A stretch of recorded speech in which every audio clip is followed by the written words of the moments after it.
You ask Tiger to solve. This deals with linear equations with one unknown. The final result is k equals 7.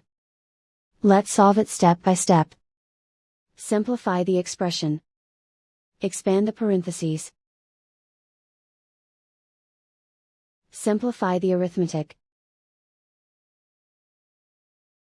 Group all constants on the right side of the equation.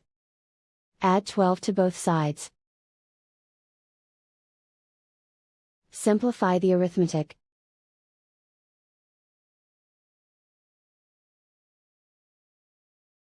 Isolate the k. Divide both sides by 2. Simplify the fraction.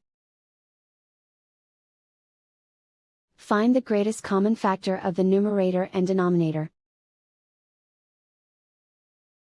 Factor out and cancel the greatest common factor.